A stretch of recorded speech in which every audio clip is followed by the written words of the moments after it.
Hello and welcome back. My name is Erin Merrihew, and today I wanted to make a video about how to journal for emotional healing. So journaling has been a practice that's near and dear to my heart for many years now, and my own connection to journaling has really changed over the years, changed for the better. I just love it, and I recommend it so often to people. It's such an incredible practice that can really contribute to our emotional healing and just our own growth. But I realize that a lot of people don't really know where to begin when it comes to journaling, and they sort of fall in this habit of just sort of recounting their days on the pages and not really knowing how to actually leverage this ritual or this habit to really support themselves deeply. So I want to share with you some of my favorite ideas for how to prepare for a really effective journaling session, and some concepts and tools that you can use that will help you deepen your relationship with yourself in the pages of your journal. So the first thing that I really want to encourage you is to actually get a journal that you really enjoy writing in and find a pen that you enjoy using. I know that may sound superficial, but this is my favorite journal. This is the one that I'm using right now, and for the last probably 5 or 6 years, I've had different versions of this decomposition notebook. It just happens to have a texture and a weight and size and shape of pages that I really enjoy, and I have a specific pen I use every time. I would not underestimate the importance of these things, because in order to really get in the flow with our journaling, we need to enjoy the surface we're writing on and feel comfortable using it. So I would encourage you to go look for a notebook or a journal that really speaks to you. Use your intuition, use something that, look for something that really speaks to you, because this is going to be the container for your process. So find a journal that really speaks to you.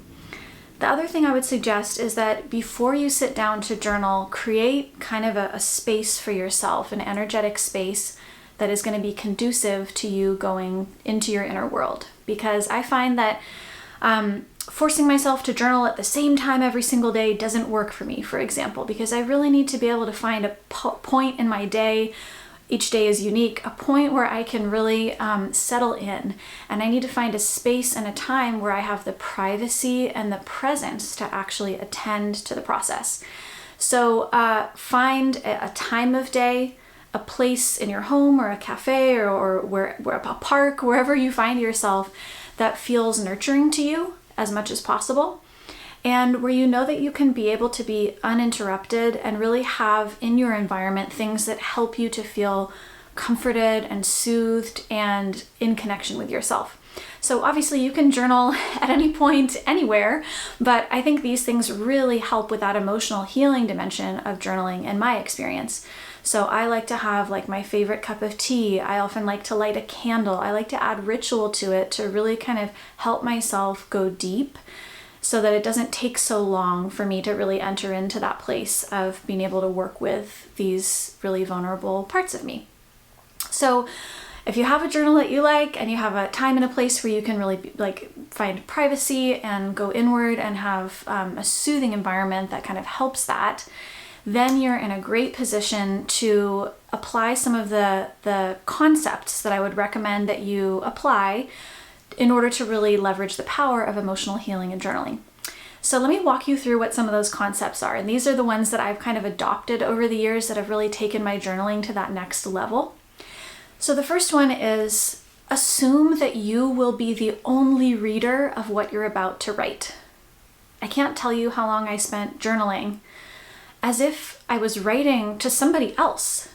Like as if I was writing to some reader out there who was going to be responding to my work and judging it and criticizing it or trying to make sense of it. And it took me years to realize that, wait a minute, this practice is for me. I need to write as if I am the only one who's going to read this. Now, I know that that can be vulnerable for those of us that have a history of someone else reading our private materials. And if that's been the case, I super empathize with you, and it's so painful. So another way to take care of yourself around that is to make sure that the place that you're writing is something that can be kept private, so you can really be fully expressed in how you write. So assume you're the only reader. Assume that nobody else is there censoring you or judging you, that you are with the pages and you're the only one who's ever going to see these. And so it's really a safe place for you to express yourself. Okay, so once you've assumed you're the only reader, I would also really encourage you, every time you sit down to journal with the intention of emotional healing, remind yourself, I'm not here to judge myself, I'm here to support myself. I'm not here to fix myself, I'm here to support myself. I'm not here to analyze myself, I'm here to support myself. So I think for a lot of us, we can kind of orient to journaling and self-healing work in this sort of self-critical way that's like, I need to fix this about myself, or I need to figure this out, or I'm have judgment about what I'm experiencing. And that's only natural. All of us go there. We all have an inner critic and it can get activated.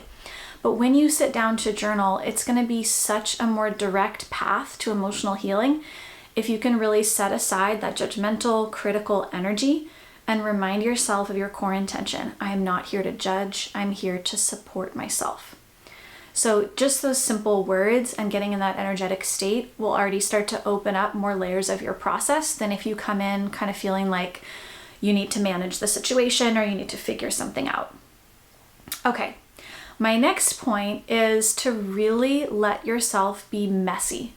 As someone who has been a perfectionist for many years and really had to work with that, I totally understand this impulse to kind of make everything tidy in your journal, to make it all make sense.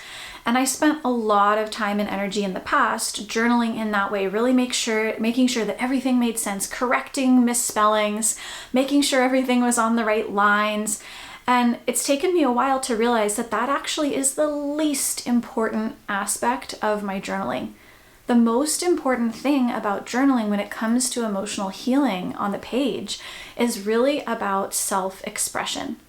Our journal can be a venue where very few of us have this venue in our lives, where we can be completely unfiltered and there will be no consequences, right? All the consequences we're going to experience are just internal, and we can learn how to work with that.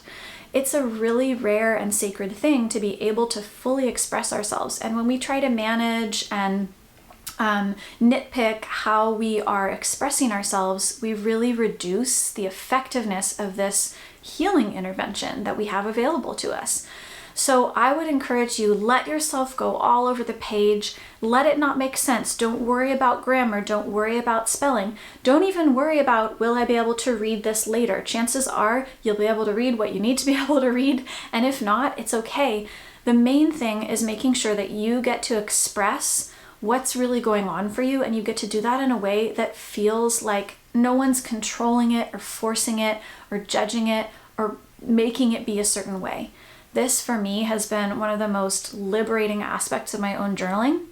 And I'll also say, along with this, not only letting it be messy in how it looks on the page, but also letting it be a little bit incoherent. Like, often I'll start with, here's where I'm sitting and here's what I'm doing. And I'll start a little bit with like kind of grounding myself, like I'm feeling this way, or here's what happened today.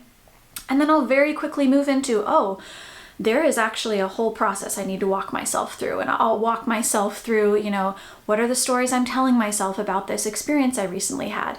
Sometimes it'll be like, wow, I actually need to pause for a minute and I need to do a self-forgiveness practice. And I'm going to write some self-forgiveness phrases on the page, right? So I'm always kind of tuning in with my intuition, not just following some rote pattern in how I tend to journal, but really like, where do I need to go in myself? What needs to come out on the page? And making sure that I'm kind of throwing the rules out. Like, I don't have to do this a certain way. I can just sit down with this page and I can let this page be exactly what I need it to be for me and not worry about what direction it takes or how coherent it appears to myself or anyone else. So expression is always going to be more important than clarity or coherence or things following a certain rhythm or pattern in our journaling when we're really focusing on that emotional healing. Now, alongside that, it's really important, it's been important in my experience with journaling, to alternate between writing and feeling in my body how I'm orienting to what I just wrote. So this is something like, if I always think like if a stranger was just watching me journal, they'd be like, wow, she spends like 10% of the time writing, and this is really the case. Like I'll write for a little bit and then I'll just have an emotional response to what I just wrote, or it'll take me somewhere deep inside. And I think I really want to normalize that for us. Like it can be so easy, and a lot of us are trained to be highly intellectual in the education that we received. And when we write, we write an essay, and to really kind of shatter that notion that our journaling has to be all about writing. For me, so much of it is about feeling, about bringing my body into the equation, about letting my thoughts wander a little bit, letting myself explore something without feeling like I have to write it on the page right away. So I would really encourage you in your process of being messy and just expressing yourself to also take moments where you bring in your heart and you bring in your body, because that is going to be your best support system for emotional healing, because emotional healing doesn't just happen in our minds. It doesn't just happen with our intellect. It also needs to incorporate how we're feeling in our heart, how our bodies are responding to things, and letting our feelings metabolize, letting them actually move in our physical body in relation to what we're processing on the page. So this is where that privacy is really key, making sure that you have a space where you can cry if you need to, where you can breathe deeply, where you can go move your body if you need to, or for a moment, so that you really have a kind of a holistic experience of this journaling that isn't just pen to paper the whole time, unless of course that's really what you need for your process that day. Now, the final thing I'll say, and this is a much longer topic, and maybe I'll make another video about some of my favorite ways to embody this, is I really encourage you to actually respond to yourself on the page. So what I mean by this is that a lot of times when we start to surface what's going on for us in our journal, we're actually surfacing different parts of ourselves that need attention. And if we just treat every feeling that comes up on the page as the same me each time, oh, this is Erin, and this is Erin, and this is Erin, we kind of miss this opportunity to actually build a deep relationship with all the different parts of us that are showing up on the page. And I speak about this with just such a tenderness, because I can think of so many times in the past when I would just journal and then sort of put it away, and it was just sort of like I discharged or unloaded something, and then I put it away, and I was missing out on this really meaningful practice that I now adopted of attending to all those different parts of me that were brave enough to come out on the page in a meaningful way. So what I mean by this is, when you surface a big feeling or a trigger, or you kind of hone in on something that's going on for you emotionally, to actually pause and embody being a force of love for that part of you. So you can think of it as a part of you. Oh, this is third grader Erin who feels really, really vulnerable about her sense of belonging. Or, oh, this is feisty adolescent Erin who really has strong opinions, right? Or, oh, this is that kind of wounded part of me that, wow, really fell into a victim story here. So kind of starting to frame it as, which part of me is speaking on the page right now? And then once that part has had a chance to express itself, then embodying this energy of, I'm going to be a force of love for this part, and I'm going to speak to this part with unconditional love, care, respect, curiosity, and attunement. So a lot of times for me, I'll kind of unload on the page, I'll get all the messy feelings out, and then I'll take a minute, I'll feel, like I said, taking a break to be with my body and my heart. And then I'll step into this really beautiful kind of caregiving role toward this part of me.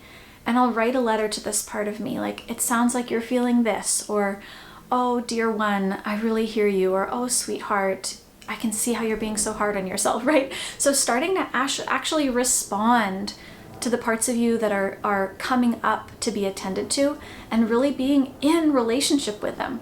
It can feel kind of strange at first, but I find it to be one of the most powerful practices in actually using my journaling for emotional healing, because so often what's coming out on the page are parts of us that don't feel safe enough to come up in relationship, to actually speak freely, even in our therapy sessions sometimes, right? Or even in our deep conversation with friends or partners. these parts of us can really be quite silenced inside and quite hidden. And a journal can be a safe space for them to surface. And so really honoring those parts of us by responding to them compassionately and maybe even having a back and forth. Sometimes I like to do on the left-hand side of my page, this part of me that's really in a big feeling, for example, is writing. And then on the right-hand side of the page, almost like a little text thread, my kind of my higher self, or the universe's love coming through me, is responding to this part of me, and they're going back and forth and attending to this part that really needs care. So like I said, I may make another video on this because it feels like there's so many different practices that kind of stem from this core idea.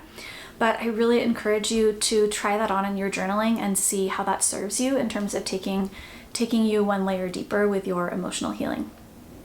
All right, so those are my favorite ideas for how to support yourself to really go deep in emotional healing in your journaling practice. I hope that they were helpful to you. And if something really stood out to you, or you have a question about something from what I've shared today, please drop it in the comments below. Make sure that you like this video, share it with anyone you think would benefit from it, and also make sure that you subscribe to my channel so you don't miss out on future videos that I post. All right. Enjoy your journaling. May it bring you lots of tender revelations, and may it be deeply supportive to you. Take care.